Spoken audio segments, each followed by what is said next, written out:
본말송에서 여호와께로 돌아가자 14번째 말씀입니다. 주여 의인 10명을 주옵소서라는 제목으로 함께 은혜 받는 시간 갖도록 하겠습니다. 의인 10명을 달라는 얘기는 지금도 주님께서는 그 의인 10명을 찾아서 돌아다닌다는 그런 말씀입니다. 여러분들 오늘 말씀을 잘 들으시고 내가 그 의인 10명에 들어가야 되겠다, 그런 소망과 어떤 믿음의 결단을 내리시길 주의 이름으로 축복합니다. 우리 성경을 보면은 하나님께서 많은 일을 하는 것을 우리가 볼 수 있습니다. 성경은 하나님께서 하신 일을 기록해 놓은 책이라고 보시면 됩니다. 그래서 하나님이 정말 많은 일을 하셨습니다. 천지를 창조하시고 온 우주를 창조하셨습니다. 많은 어려움 가운데서도 예수 그리스도를 보내주시고 그를 또 부활시켜 주시고 또 다시 오시는 그 사역까지, 그리고 주님 오셔서 우리를 다스리셔서 메시아 왕국을 만드시고 영원한 천국을 만드시는 그 모든 것들이 하나님이 일하시는 것입니다. 그래서 하나님은 끊임없이 일을 하십니다. 근데 여러분들 이걸 아시기 바랍니다. 하나님 일할 때 그냥 일하지 않습니다. 하나님은 어떤 일을 하시면 오랫동안 준비하십니다. 하나님께서 빈틈이 없어요. 빈틈이 없습니다. 우리가 어떤 일이 다 지나고 보면 하나님께서 이렇게 오랜 시간 동안을 준비하셔서 이렇게 오랜 시간을 거쳐서 이 일을 감당하셨구나, 놀랄 때가 있어요. 놀랄 때. 저도요, 하나님 하시는 일 보면은 하나님께서 그러면 그때부터 이게 하셔가지고 이게 몇 년이 지났는데 오늘 이렇게 이제 끝을 내시는구나, 그럴 걸 보면은요 감탄을 합니다. 정말 하나님 역사하심을 보고 하나님께서는 그래서 계획을 잘 세우십니다. 그리고 약속을 주시는 거, 약속 그렇게 하시겠다고 약속을 주십니다. 허투루 하시는 일이 하나도 없으십니다. 그래서 우리가 성경의 그 사건들 잘 보면 하나님께서 다 미리 알고 계세요. 그리고 준비하라고 하십니다. 그리고 계획하십니다. 그리고 하나님께서 그 일을 하기 위해서 천사를 동원하시고 사람을 부르십니다. 그 사람과 천사를 통해서 하나님께서는 일을 해 나가십니다. 그 여러분들이 한 가지 깨달으셔야 돼요. 우리가 기도하셔야 됩니다. 왜 기도해야 되는지 아십니까? 여러분들이 기도하셔야 하나님이 일하실 때 우리가 쓰임을 받습니다. 쓰임 받아야 될 거 아니에요? 하나님하고 나하고 전혀 상관이 없어. 내가 교회를 다니고 예수를 믿는데 나는 하나님의 일을 하나도 한 게 없어. 그럼 여러분 하나님 앞에 가서 뭐라고 말하실까? 뭐라고? 그렇지 않습니까? 옛날에는요, 저 그랬어요. 선생님이 뭘 시키잖아요. 그러면 그게 자랑스러워서 하나님도 아니고 선생님이 뭐 하나만 시켜도 별것도 아니야. 교무실 가서 뭐 좀 갖고 올래? 아니면 너 올 때 뭐 좀 가지고 올래? 선생님만 나를 불러서 일을 시켜도요, 그렇게 자부심을 느꼈다니까, 감사했다니까. 요즘은요, 학생들한테 뭘 시키지 않으면 선생님 저를 미워하세요? 왜 저한테 이런 일 시키세요? 청소하라 그러잖아요. 아니 왜 나보고 청소하세요? 이게 말이 안 통하네. 말이 안 통해. 하나님도 마찬가지. 아니 세상에 선생님만 일을 시켜도 이 정도인데 하나님께서 나를 일을 시킨다고 생각해서 얼마나 놀라운 일입니까? 그러니까 여러분들이 하나님의 일을 하시는 것에 대해서 기뻐하시기 바랍니다. 감사하시기 바랍니다. 그것이 축복이에요. 그것이 축복. 하나님이 나에게 일을 시켰다는 건 나를 아신다는 거 아니에요. 나에게 일을 시켰다는 건 그래도 내가 어느 정도 믿음이 있다는 거 아닙니까? 여러분들이 하나님의 일을 감당하셔야 됩니다. 오늘 본문 말씀을 보면 하나님께서 이제 이 악한 소돔과 고모라를 심판하시는 그런 장면이 나옵니다. 심판하십니다. 그래서 이제 사건의 개요를 보면은 먼저 아브라함이 있습니다. 아브라함이 아물의 상수리 나무 안에서 이렇게 쉬고 있었습니다. 그때 3명의 사람이, 일행이 아브라함에게 이렇게 왔어요. 아브라함이 직감했습니다. 하나님 오셨구나. 하나님께서 천사를 대동하고 오셨구나. 그것을 알게 되었어요. 그래서 사례에게 말합니다. 빨리 빵을 만들라고. 하인을 부릅니다. 빨리 송아지를 잡으라고. 그리고 그 손님들의 발을 씻겨줍니다. 음식을 대접합니다. 식사를 합니다. 그리고서 대화를 나누는 거예요. 식사를 하면서 하나님께서 아브라함에게 약속하십니다. 내년 이맘때 너에게 아들이 있을 것이다. 아브라함 나이가 99세, 사라의 나이도 90세가 되었습니다. 근데 뭔 아기를 낳겠어? 손주를 보기에도 늦은 나이 아닙니까? 근데 아들을 낳겠다는 거예요. 말도 안 되는 그런 말씀을 하셨습니다. 하나님은 근데 그걸 미리 계획하셨다니까. 약속을 주시잖아요. 하나님께서 그걸 행하겠다고 이렇게 이야기했습니다. 그리고 이제 그 일행들이 아브라함 집을 떠나게 됩니다. 그래서 아브라함이 전송을 나갔어요. 같이 그분들하고 길을 떠나갑니다. 따라갔어요. 그리고 이제 천사 2명은 이제 소돔으로 떠나가게 됩니다. 그리고 하나님께서 아브라함과 대화를 나누십니다. 왜 하나님께서 아브라함을 찾아가셨을까? 심판을 말씀하기 위해서 심판을. 저 소돔을 내가 심판하겠다. 심판하실 것을 말씀하기 위해서. 그럼 심판만 말하러 가셨을까요? 그것도 아니에요. 하나님께서는 아브라함에게 교훈을 주시라고 합니다. 교훈. 어떤 교훈을 주시는가? 너희는 소돔처럼 살면 안 된다. 그러면서 하나님께서 중요한 말씀하셨어. 저는 이런 말씀을 보면은 야, 이게 정말 하나님이 보통뿐이 아니구나 깨닫게 됩니다. 오늘 우리가 창세기 18장 19절 이 말씀을 우리가 볼 건데, 하나님께서 아브라함에게 말합니다. 너희 후손들이 여호와의 길을 지켜서 의와 공의를 실천하면서 살아가라. 이 말씀을 주시는 거예요. 지금 아브라함은 자식이 없어요. 이삭은 태어나지도 않았습니다. 근데 아브라함에게 말하는 거예요. 너희 후손이 이렇게 살아. 너희 후손이. 여러분들 한번 생각해 보세요. 지금 내 눈에 아무것도 없어요. 내가 지금 복받은 것도 하나도 없습니다. 오히려 지금 있는 것도 다 없어져 버렸어요. 내 눈앞에 지금 가진 게 하나도 없습니다. 근데 하나님께 나에게 축복의 말씀을 주시는 거예요. 그럼 우리가 속으로 보자. 하나님이 저를 오랜만에 보셔서 잘 모르신가 보는데 저는 지금 가진 게 없습니다. 다 털렸습니다. 내 곳간이 다 비어 있습니다. 근데 뭔 일을 하겠습니까? 우리 그래 말할 수 있어요. 근데 하나님 그게 아니라는 거예요. 내 후손이, 네가 아니야. 네가 아브라함, 네가 아니라 네 후손이 의와 공의를 가지고 하나님의 말씀대로 살아가라. 이것이 축복이다. 그 말씀을 해주시는 거예요. 우리 창세기 18장 19절 말씀 한번 보겠습니다. 시작. 내가 그로 그 자식과 권속에게 명하여 여호와의 도를 지켜 의와 공도를 행하게 하려고 그를 택하였나니 이는 나 여호와가 아브라함에게 대하여 말한 일을 이루려 함이니라. 아멘. 여호와 하나님께서 아브라함에 대해서 말한 것을 이루려 하시는데 그 자식과 권속들에게, 자식 없어요. 자식이 없는데도 그 자식에게 하나님께서는 말씀해 주고 있습니다. 아브라함이 어떻게 이런 일을 감당할 수 있었을까? 어떻게 하나님께서 아브라함에게 찾아올 수 있었을까? 그걸 한번 또 생각해 보세요. 왜 하나님이 아브라함을 찾아가셨죠? 아브라함은 항상 하나님과 교제하고 있었기 때문입니다. 교제하고 있었기 때문에. 여러분들이 이것을 기억하시기 바랍니다. 여러분이 하나님과 동행하고 계셔야 되는 거예요. 그래야 성령께서 여러분에게 말씀해 주고 계십니다. 그래야 하나님께서 여러분을 통해서 하나님의 일을 하십니다. 동행하시라니까. 늘 기도하시라니까. 제가 그랬잖아요. 저는 눈을 뜨면은 제일 먼저 주님을 생각해요. 하여튼 막 계속 주님을 생각해요. 낮에도 계속 주님을 생각해요. 운전을 하든 뭘 하든 간에 주님을 생각하는 거예요. 잠자려고 누우면 또 주님을 생각하는 거예요. 그냥 그렇게 동행하는 거예요. 주님과 함께 하는 겁니다. 주님의 말씀을 주시도 안 주시도 저는 계속 주님을 생각하는 거예요. 왜? 그렇지 않으면 세상 것이 저에게 들어오는 거예요. 그리고 기도해야 합니다. 그렇게 할 때 성령께서 우리에게 말씀해 주신 겁니다. 아브라함이 이 세 명과 함께 같이 이제 길을 떠나면서 전송을 나갔습니다. 헤브론에서, 아브라함이 때 헤브론에 살고 있었는데 헤브론에서 소돔까지는 30km 정도 떨어져 있습니다. 대전하고 금산 정도의 거리입니다. 그곳에 가다 보면은 이제 카퍼바누케라고 하는 언덕이 있습니다. 헤브론 북동쪽에 높은 언덕이 있어요. 그 언덕에서 이제 아브라함과 하나님 서 있는 거예요. 그리고 하나님께서 보여주시는 거예요. 저기 저 소돔 보이지? 저곳이 멸망당할 거다. 말씀해 주십니다.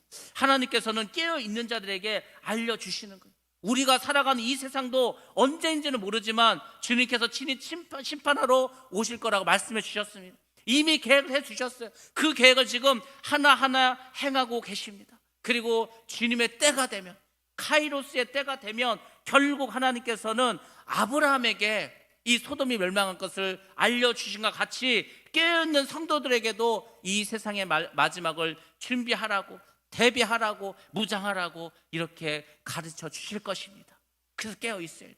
동행하셔야 됩니다. 우리가 이 세상을 살아가면서 조심해야 될 게 참 많이 있는데 특별히 이단들을 조심하기 바랍니다. 제가 작년에 아주 비가 많이 와가지고 걱정을 했어요. 야, 이게 비가 많이 오면 흉년이 질 텐데, 코로나 때문에 경제도 어려운데 흉년까지 지면 쌀값 오르고 뭐 먹을 거 오르면 어떻게 살겠어요? 정말 큰일 날 때 걱정을 많이 했습니다. 메뚜기도 막 날라온다고 하지. 많이 걱정했어요. 근데 올해 이렇게 4월 달에 갑자기 날씨가 추워졌어요. 그러니까 작년에 했던 걱정을 다시 하는 거예요.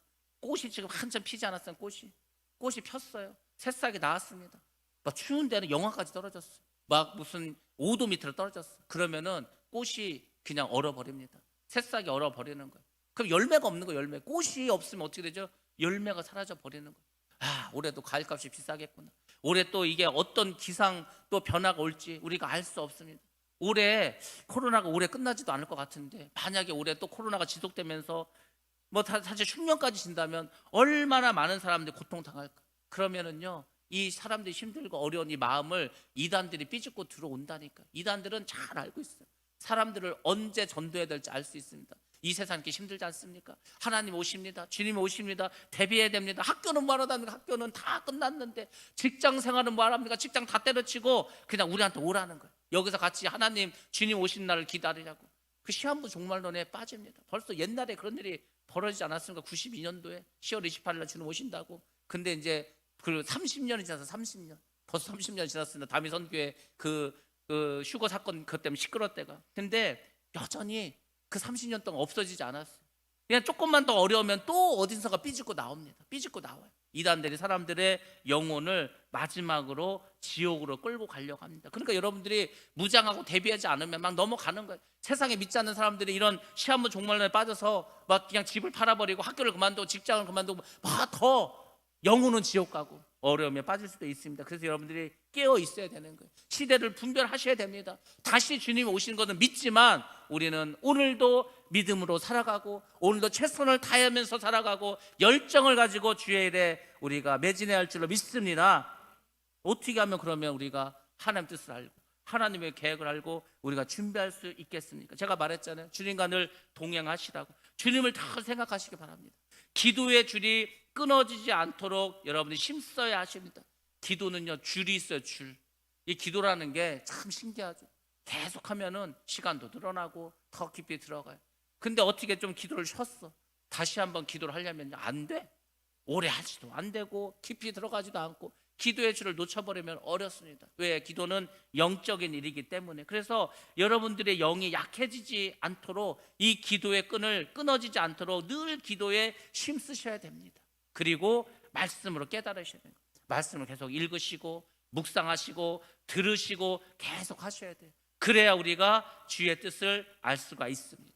주님께서는 마지막 때 징조를 통해서 우리에게 알려주실 거라고 말씀해 주셨습니다. 징조는요, 누구나 다 알 수 있어요. 자연재해, 지진, 배교, 전쟁, 기근 이런 것을 통해서 너희가 마지막 때를 분별하라고 말씀해 주고 있습니다.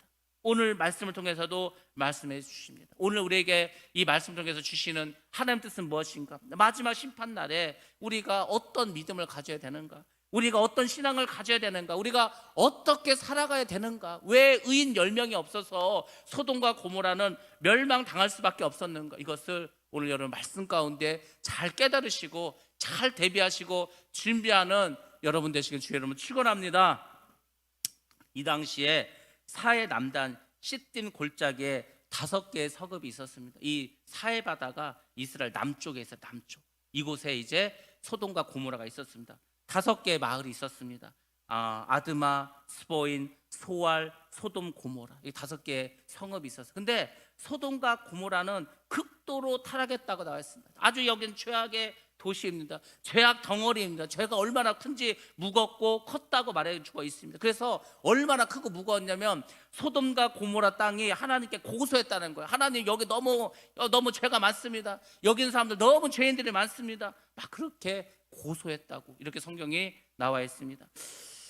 원래 고대 팔레스타인에 사는 사람들 이런 생각을 했습니다. 억울한 피는 땅속으로 스며들지 않고 하늘을 향해서 호소한다. 그러니까 땅이 하나님께 호소했다는 것은 그만큼 죄악이 많아서 이 땅들이 하나님께 이 죄악을 막 신고하는 거예요. 막 고발하는 거예요. 그래서 그것이 하나님께 상달되었다. 이렇게 우리가 이해하시면 됩니다. 아무튼 많은 죄악이 있었습니다. 소돔과 고모라에 얼만큼의 사람들이 살고 있는지 우리가 알 수는 없습니다. 근데 많은 사람들이 살고 있었을 거라고는 생각할 수 있습니다. BC 700년에 이 니느웨의 인구가 한 60만 명이 살았습니다. 이 당시에 60만 명이면 어마어마하게 큰 도시였습니다. 소돔과 고모라는 비옥한 땅입니다. 평지입니다. 그리고 그곳에는 부유한 사람들 많았습니다. 도시가 발전됐어요. 문화도 발전되었습니다. 우리나라 치면 대도시 말하는 서울이나 부산 같은 큰 도시를 우리가 생각하시면 됩니다. 근데 이렇게 부유하고 잘 살고 문화도 발달했는데 문제가 있습니다. 가장 큰 문제는 뭐냐? 하나님이 없는 도시였어요. 하나님이 없는 도시. 하나님은 없는데 도시가 발전했어요. 문화가 발전했어요. 그럼 어떻게 되는 줄 아십니까? 타락합니다. 하나님 없으니까 사람들이 더 큰 쾌락을 원하는 거예요. 더 뭔가 재밌는 걸 원하는 거예요. 더 뭔가 자극적인 걸 원합니다. 그래서 결국 하나님이 없는 그런 도시나 나라는 더 악해지는 것입니다. 소돔과 고모라에 여기서 일어났던 가장 큰 죄악이 뭡니까? 동성애입니다. 동성애가 아주 만연해 버렸습니다. 성적으로 타락해 버렸습니다. 왜 우리가 오늘날을 세상의 마지막이라고 하는가? 간단합니다. 동성애가 전 세계를 휩쓸고 있습니다. 동성애를 합법화 시켜줬습니다. 동성 간의 결혼도 합법화 시켰습니다. 오죽하면은 주의 종이라고 하는 그 목사들도 동성끼리 결혼을 하는 그런 지경에까지 이르고 말았습니다. 우리나라 이야기는 아니죠. 미국이나 캐나다나 유럽이나 저 호주나 뭐 이런 나라들이 아니 목사님이 동성끼리 결혼하는 거예요. 남자와 남자가 여자가 결혼해서 가정을 이룹니다. 그거는요 보기 좋을 뿐만 아니라 하나님이 큰 죄악으로 말씀하셨습니다. 큰 죄악으로. 우리가 잘 아는 것처럼 노아의 방주 사건이 있죠. 노아 시대 때 왜 하나님께서 물로 세상을 다 심판하시지 아십니까? 간단해요. 동성애가 만연했습니다. 소돔과 고모라 왜 멸망한지 아십니까? 동성애가 만연했습니다. 왜 오늘 우리가 마지막 말세라고 마지막 때라고 하는지 아십니까? 동성애가 만연해 버렸어요. 우리는 잘 몰라서 그렇죠. 그래서 없는 것 같죠. 그렇지 않습니다. 많은 곳에서 동성애가 지금도 이루어지고 있습니다. 지금 이 시대가 얼마나 죄악이 많은지 이 땅도 하나님께 지금 고소하고 있습니다. 하나님께 정말 상달되고도 남을 만큼의 죄악이 관영해주고 있습니다. 우리나라에 서울이 있습니다. 서울에 가면 이태원이 있고 강남이 있고 홍대가 있고 신촌이 있습니다. 많은 젊은 사람들이 모여서 먹고 마시고 향락에 빠지는 그런 곳입니다. 이곳에 동성애가 얼마나 판을 치고 있는지 아십니까? 마약이 얼마나 통용되고 있는지 아십니까? 우리나라가 마약 청정국인 줄 알았는데 그렇지 않습니다. 외국에서 마약이 막 계속 들어와요. 마약이 유통되고 있습니다. 그걸 막을 수가 없습니다. 소돔과 고모라보다 훨씬 더 악한 모습들이 대한민국에서 일어나고 있습니다. 그러니까 죄가 얼마나 관영한지 몰라요. 죄악된 세상이 되고 말았습니다. 근데 진짜 문제가 있습니다. 진짜 문제는 뭔지 아십니까? 교회도 세상처럼 세속화되고 있다는 거예요. 교회는 세상과 똑같아지면 안 되는 거예요. 그럼 교회가 소금의 맛을 잃어버리는 거 아닙니까? 그냥 밟혀서 사람들에게 무시당하는 거예요. 그러니까 교회가 막 버려지는 거예요. 아니 생각해보세요. 소금이 짠맛이 안 나고 쓴맛만 나. 사람들이 다 버려버리는 거예요. 버려버립니다. 지금 교회가 사람들에게 버림당하고 있어요. 왜 버림당하고 있는지 아십니까? 교회 다니는 사람들이나 교회나 세상하고 다른 게 없어. 똑같아. 그럼 뭐하러 교회가 뭐하러? 지금 세상의 교회들이 너무나 세속화되고 있습니다. 강단에서 십자가의 복음이 사라졌어요.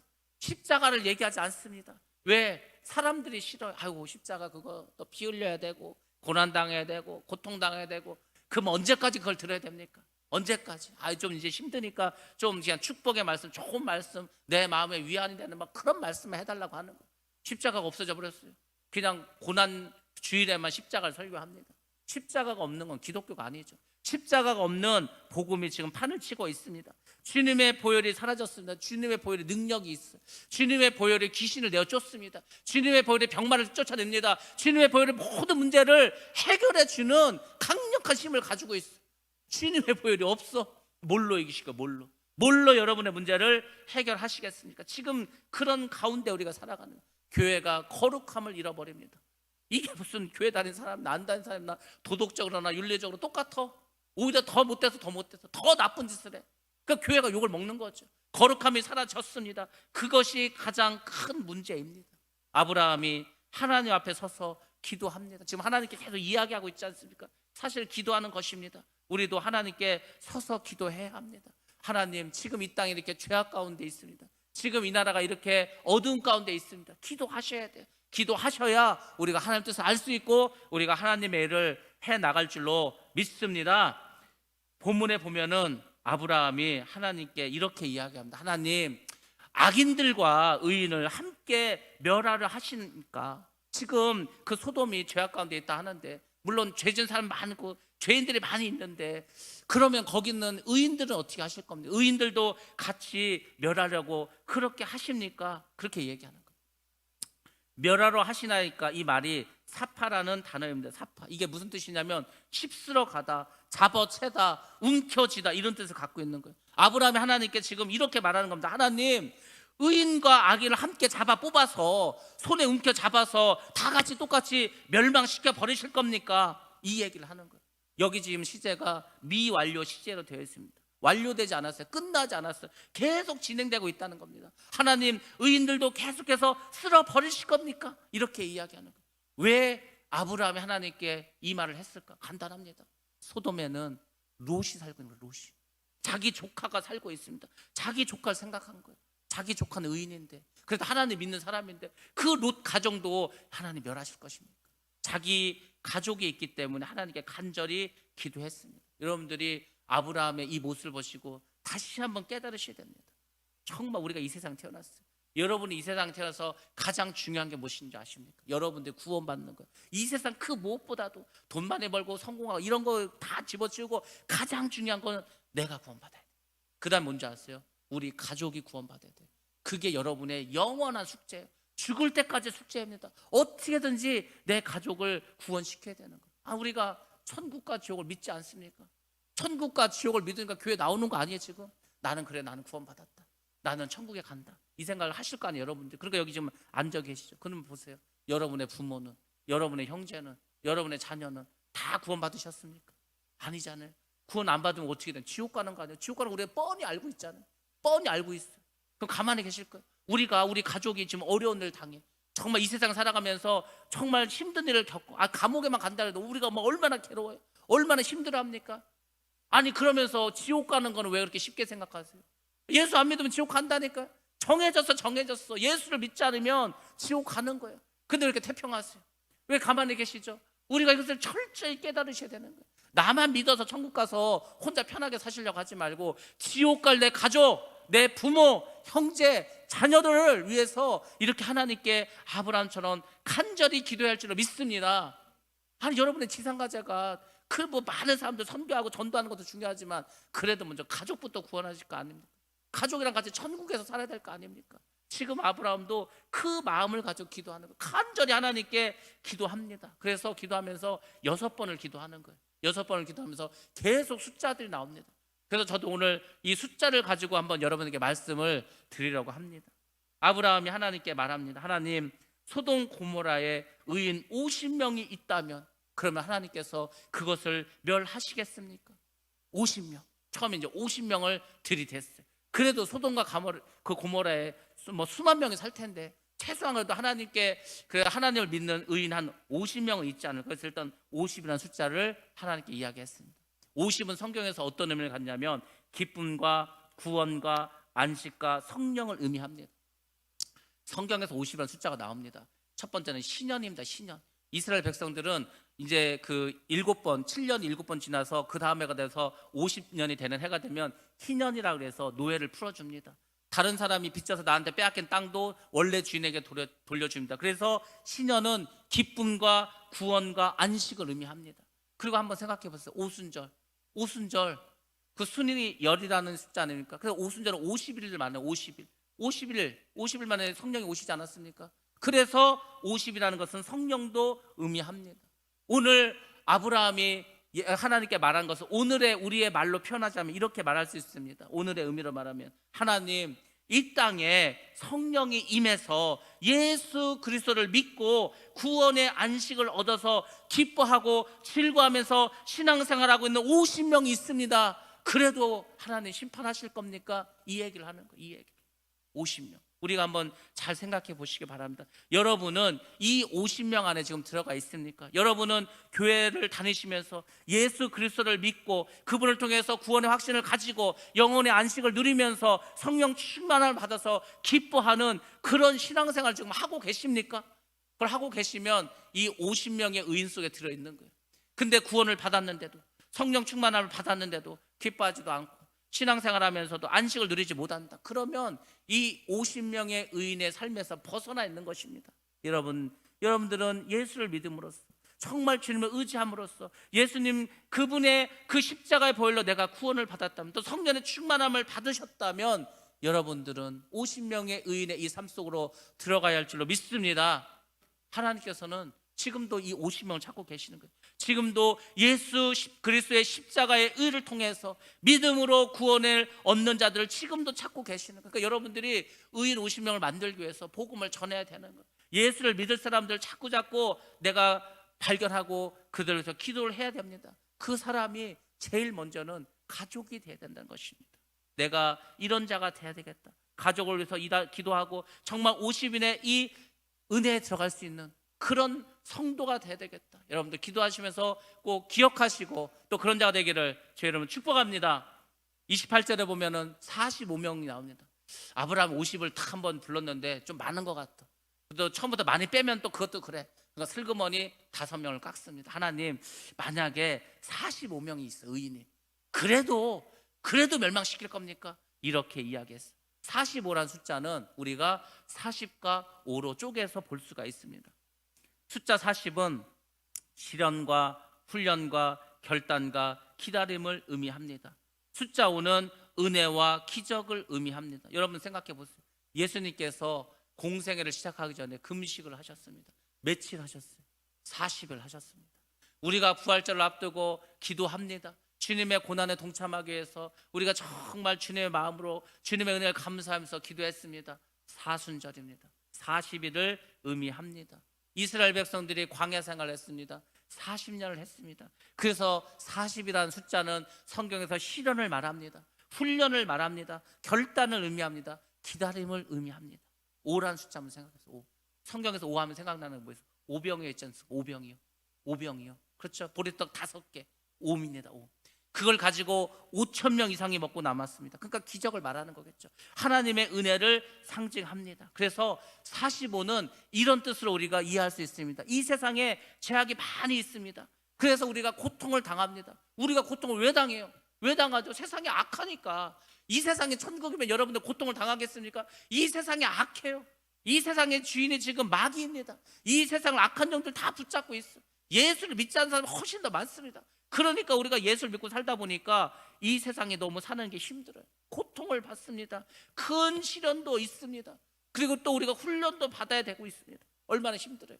그렇지만 우리는 어떻게 되죠? 이런 모든 것을 통해서 복음의 기적을 맛봅니다. 하나님의 천국의 기쁨을 맛봅니다. 그래서 우리 마음속에서 늘 결단을 합니다. 내가 십자가로 살아가리라. 내가 믿음으로 살아가리라. 우리가 이렇게 결단하고 돌아온 사람들이 있습니다. 그렇게 돌아온 사람들, 그 사람들이 45명의 의인이라고 보시면 됩니다. 우리 교회 안에도 이 45명의 의인이 있어야 할 줄로 믿습니다. 우리가 신앙생활하면서 시련을 겪습니다. 고통을 겪습니다. 기나긴 훈련이 있습니다. 그렇지만 우리가 지치더라도 피곤하더라도 여러분들 십자가의 그 복음을 생각하시면서 믿음을 붙잡으시고 구원의 은혜를 붙잡으시고 기적을 체험하는 여러분 되길 주의 이름으로 축원합니다. 우리가 살다가 힘들고 피곤하면 좀 포기하고 싶은 생각이 들어요. 그렇지 않습니까? 몸이 막 너무 힘들어. 내가 이제 고만해야 되겠다. 그런 마음이 들 때가 있어요. 그럼 여러분들 그걸 생각하시기 바랍니다. 내가 조금만 더 참아보자. 조금만 더 기도해보자. 조금 더 믿음을 살아보자. 그 조금 더한 그 더가 여러분들 천국으로 인도하는 것입니다. 많은 사람들이 힘들다고 포기해요. 힘들다고 포기하면 다 포기하죠. 누가 그거 힘든데 하겠어요? 어려운데 하겠어요? 어차피 힘들다. 그러니까 여러분이 그 생각을 하세요. 어차피 이 세상은 힘들다. 어차피 이 세상은 광야다. 어차피 이 세상은 메마른 땅이다. 그걸 딱 인정을 하시오. 그러니까 힘든 세상을 알아. 힘드니까 어렵겠죠. 포기하고 싶을 때도 있겠죠. 고난을 당할 때 정말 지쳐 쓰러질 때도 있겠죠. 그래도 지쳐 쓰러지면요, 주님을 한 번 더 바라보세요. 그래서 그걸 넘어가시고 또 넘어가시고 그렇게 자꾸 나아가시기 바랍니다. 우리의 신앙생활은 시련과 고통이 있습니다. 기나긴 훈련이 있습니다. 그렇지만 십자가의 은혜를 우리가 기억한다면 주님께서 우리에게 기적을 베풀어 주시고 은혜를 내려 주실 줄로 믿습니다. 이 의인 45명의 불굴의 의지, 그들의 믿음, 이런 것이 환난 날에도 예수 그리스도를 버리지 않고 십자가 복음을 붙잡고 주님 안에서 거하는 자, 그 사람이 될 줄로 믿습니다. 그래서 하나님은 그런 자들을, 그런 의인 45명을 지금도 찾아가고 지금도 찾고 계십니다. 우리가 이 45명에 들어가기를 주의 이름으로 축원합니다. 45명 내려왔어. 아브라함이 그것도 많은 것 같아. 조금만 더 줄여야 되겠다. 그래서 이제 40명이라고 말합니다. 39절에 보면 이제 40명까지 줄어서 29절에 보면 40명. 우리가 40이라는 수는 제가 말하지 않았습니까? 시련이고 훈련이고 결단이고 기다림입니다. 45는 이런 훈련과 어려움이 있어도요, 고난이 있어도 은혜가 있고 기적이 있기 때문에 이것을 견딜 힘이 있습니다. 근데 40인의 의인에 들어가면은 이런 힘든 것만 있는 거예요. 고통만 있는 거예요. 어려움만 있는 것입니다. 그럼에도 불구하고 내가 믿음을 버리지 않고 내가 끝까지 복음으로 따라가는 것, 그것이 의인 40명입니다. 여기서 정말 중요한 것이 있습니다. 우리가 살아가는 거 힘들다고 하지 않았습니까? 어렵다고 하지 않았습니까? 그러면은 힘들고 어려우면은 우리 입에서 나오는 것이 있습니다. 우리가 이스라엘 백성들 욕할 게 하나도 없어요. 말이 그렇지, 여러분은 그 광야 40년을 견딜 수 있습니까? 세상에 낮이 되면은 막 40도 50도까지 올라가는 거예요. 막 모래 언덕인 거예요. 세상에 밤이 되면 또 추워. 또 벌레도 있어. 또 뱀도 있어. 먹는 것도 맨날 똑같아. 막 물도 뭐 없을 때도 많아. 그러니까 얼마나 힘들겠어요. 힘들고 어려울 때 우리 입에서 나오는 것은 원망과 불평입니다. 이스라엘 백성들이 계속 하나님을 원망하는 거예요. 그리고 모세를 원망하는데 왜 우리를 그 애굽 땅에 살게 그냥 내비두지, 왜 굳이 우리를 광야에 끄집어내서 이 고생을 시키냐 이거예요. 차라리 애굽에 있으면 거기서 맛있는 것도 먹고 부추도 먹고 고기도 먹고 할 텐데 이게 무슨 고생이냐고 원망하고 불평하죠. 하나님이 싫어하는 게 있습니다. 원망과 불평. 하나님, 우리가 원망과 불평하잖아요. 그럼 어떻게 되는지 아십니까? 계속 광야 생활이에요. 광야 생활이 끝나지가 않습니다. 여러분들의 광야 생활을 빨리 끝내고 싶으면 원망과 불평을 버리시고 기뻐하시고 감사하시기 바랍니다. 기뻐하고 감사하는 게 내 믿음의 수준이라니까. 내 믿음의 수준을 여러분의 믿음을 뭘로 달아보실 거예요? 내가 정말 고통스러운 일인데, 내가 정말 어려운 일인데, 옛날 같았으면 막 내 입에서 원망과 불평이 나갈 텐데, 내가 변했어. 참 힘든 일이고 어려운 일인데 원망스럽지 않은 거예요.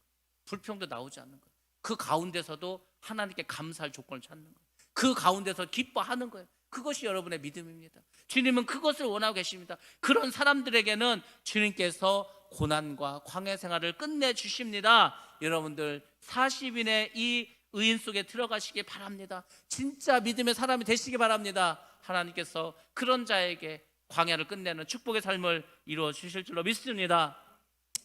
40명까지 줄였어. 그래도 자신이 없는 거예요. 또 말합니다. 하나님, 그러면 만약에 30명밖에 남았다, 30명만 있다고 하더라도 하나님, 이 소돔을 멸하지 않으시겠습니까? 물어봤어요. 30이라는 수가 나옵니다.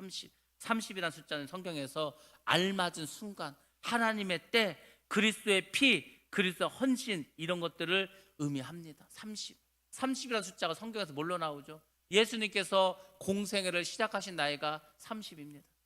다윗이 왕이 되었죠. 다윗이 어렸을 때 세상에 선지자가 와가지고 그 사무엘이 와서 네가 이스라엘 왕이 될 거라고 기름을 붓고 안수해줬어. 축복해줬습니다. 그리고 그 다음날 왕이 됐나요? 아니에요. 엄청난 고난과 목숨에 몇 번 죽을 수 있는 그 고통을 변하고, 어떨 때는 외국에 가서 바보 흉내를 내가면서 그렇게 살아남았어. 그리고 30이 되었을 때 이제 이스라엘의 왕으로 등극하게 됩니다. 그리고 요셉 있지 않습니까? 요셉이 형들에게 미움을 샀어요. 노예로 팔려갔습니다. 종살이를 했습니다. 그리고 종살이 끝났냐, 감옥 생활까지 했습니다. 감옥에 가서 또 열심히 그렇게 어려운 일을 겪습니다. 그리고 나이 30이 되었을 때 총리가 됩니다. 그러니까 30이라는 수는 어떤 수라고 했었죠? 하나님의 때를 말합니다. 알맞은 때, 알맞은 순간을 의미합니다. 이 단계의 사람들은 예수 그리스도의 피를 통해서 가장 알맞은 순간에 그 그리스도의 피, 그 그리스도의 피로 인해서 결국은 죄 사함을 받고, 그리스도의 그 피를 가지고 의인이 되고, 그리스도의 피를 가지고 모든 죄에서 해방을 얻는 사람들입니다. 우리가 여러분들 죄를 뭘로 씻을 거예요? 우리가 죄를 안 짓건 살 수 없습니다. 죄를 안 지으려고 피를 흘리기까지 죄와 싸워도요, 그래도 또 죄를 져요. 생각으로도 지고 행위로도 지고 하여튼 죄를 짓습니다. 죄를 졌으니까 이 죄를 어떻게 회개해야 될까? 그럼 그 회개했을 때 여러분들 그 죄를 뭘로 없애실 거냐고? 돈으로 없앱니까? 짐승 잡아서 없앱니까? 아니에요. 예수 그리스도의 보혈의 피만이 우리의 죄를 살 수가 있습니다. 그래서 보혈의 피는 중요한 것입니다. 우리 신앙생활에서 빠질 수가 없는 게 그리스도의 보혈의 피입니다. 여러분들이 그 피는 뭘 말하죠? 헌신을 말하는 거예요. 희생을 말하는 것입니다. 그래서 의인 30명은 희생하는 삶을 사는 거예요. 헌신하는 삶을 살아가는 것입니다. 주님을 향해서 정말 우리 성도들을 위해서, 교회를 위해서 헌신하는 사람, 자신의 삶을 성화시키기 위해서 날마다 주님을 향해서 그렇게 나아가는 사람, 그런 사람들이 바로 의인 30명이 될 줄로 믿습니다. 이거는요, 나이도 상관없어. 난 나이가 많아서 안 돼. 나이 상관없습니다. 나는 환경이 안 좋아. 내가 지금 막 병도 나고, 내가 지금 막 돈도 없고, 상황이 안 좋아. 상황도 상관없어요. 주님께서는 지금 현재 여러분의 지금 모습, 병든 모습, 늙은 모습, 어려운 모습, 망한 모습, 이 모습 그대로 여러분들을 사용하시기를 원합니다. 그러니까 여러분들 아파도 힘들어도 주님 앞에 희생하시고 헌신하시기 바랍니다. 감사하시기 바랍니다. 주님 앞에 나아가시기 바랍니다. 그럼 여러분들은 의인 30명 안에 포함될 줄로 믿습니다. 의인 30명입니다. 이제 아브라함이 또 하나님께 말합니다. 이제 5번째 기도를 합니다. 하나님, 의인 20명이 나오면 어떻게 하시겠습니까? 20명은 기다림과 구속, 예수 그리스도의 구속을 의미합니다. 예수 그리스도의 구속이 뭐라 그랬어요? 값을 주고 노예를 사는 거라고 하지 않으셨어요? 값을 주고 예수 그리스도의 그 보혈의 그 피값을 통해서 우리를 죄에서 사셨습니다. 우리가 그래서 구속함을 얻었습니다. 구속함을 얻은 우리는 어떻게 살아가야 되죠? 주님이 다시 오실 것을 기다리면서 살아가는 겁니다. 기다리면서. 여러분들 기다리는 게 쉬운 줄 아세요? 주님이 언제 오실 줄 알아요? 몰라요. 언제 오실지도 모르는 그 주님을 기다리면서 기도하고 믿음으로 나아가는 것입니다.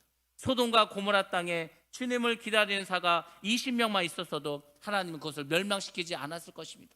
근데 그렇지 못했습니다. 결국 멸망을 당하고 말았습니다. 우리가 20명의 의인이 되기 위해서는 우리에게 필요한 것이 있습니다. 하나님께서 우리에게 원하는 것이 있습니다. 그것은 뭐냐? 인간의 의가 아니라 하나님의 의를 가지고 살아가야 된다는 것입니다. 나를 자랑하는 게 아니에요.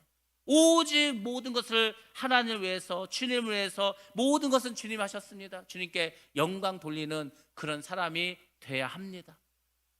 때로 우리가 믿음이 더 많아지고 우리가 교회를 더 많이 하게 되면은 자꾸 나의 의를 내세울 때가 있습니다. 나의 생각을 나타낼 때가 있습니다. 그걸 하나님 원하는 게 아니에요. 저는 그래서 별로 생각을 안 합니다. 왜 생각을 안 하는지 아십니까? 물론 많은 교회를 어떻게 하면 더 부흥시키고 그런 건 하겠죠. 근데 그래도 구체적으로 이렇게 하지 않습니다. 하나님이 응답을 주시면, 하나님 지혜를 주시면 그걸 가지고 하겠죠. 왠지 아세요? 내가 하는 게 아니라는 걸 알아요. 제가 하는 게 아니라는 걸 압니다. 어차피 일은 하나님이 계획하신다니까요. 하나님이 모든 걸 다 주관하시는 거예요. 그러니까 우리는 하나님이 시키는 일만 하는 거예요. 하나님이 시키는 일에 순종해서 살아가는 것, 그것이 그의 나라와 그의 의를 구하는 일인 줄로 믿습니다. 그냥 복잡하게 생각할 거 없어요. 기도만 하세요. 기도하시면 하나님께서 지혜를 주십니다. 하나님께서 말씀하십니다. 하나님께 이렇게 하라고 우리에게 명령하십니다. 그거를 순종하시는 것, 그것이 주의 의를, 하나님의 의를 행하는 길인 줄로 믿습니다. 그렇게 되는 사람이 의인 20명에 들은 사람이에요. 자기 생각 없어요. 하나님께 순종하고 하나님 뜻대로만 살아갑니다. 이제 마지막으로 6번째 기도합니다. 하나님, 20명도 좀 많은 것 같으니까 조금만 더 줄이겠습니다. 의인 10명. 그래서 생각했어요. 10명은 최소한 되겠지. 근데 몇만 명이 사는데 10명 없겠어? 아브라함 그렇게 생각했어요. 하나님, 의인 10명이 있으면 그곳을 멸하시겠습니까? 이렇게 해서 하나님 멸망시키지 않겠다. 10명만 있어도 소돔을 멸망치 않겠다고 약속해 주셨습니다. 10이라는 숫자는 질서의 완전함을 말합니다. 증거를 말합니다. 책임을 의미합니다. 그래서 의인 10명은 예수 그리스도를 증거합니다. 예수 그리스도를 증거하는 게 지금은 쉬운 거예요. 그래도 코로나를 어렵다고 하면 어려운 거 아닙니다. 이 당시에 예수님 당시에 예수 그리스도 증거하면요 붙잡혀 갔습니다. 감옥에 갔습니다. 죽임을 당했습니다. 그러니까 의인 10명은 자기의 목숨을 걸고 예수 그리스도를 증거하는 거예요. 그 사람이 구원받게 합니다. 구원받는 그 사람들이 주님 안에서 신앙생활을 하면서 책임을 지면서 살아갈 수 있도록 그렇게 해주는 사람입니다. 그러니까 의인 10명은 복음 전도단을 말하는 겁니다. 때를 어떤지 못 어떤지. 지금 코로나 때문에 전도하기 어렵다? 어렵지 않습니다. 제가 말했잖아요. 우리 지방에 그 교회는 코로나 기간에만 350명이 새로 등록했다. 코로나 기간에만 350명의 새 신자가 들어와서 350명이면 교회를 세워도 몇 개를 세울 수 있는 교회입니다. 숫자입니다. 한 교회에서 코로나 기간인데 예수를 믿겠다고 350명이 들어왔습니다. 그러니까 때하고 상관없습니다. 코로나하고 전혀 상관이 없습니다.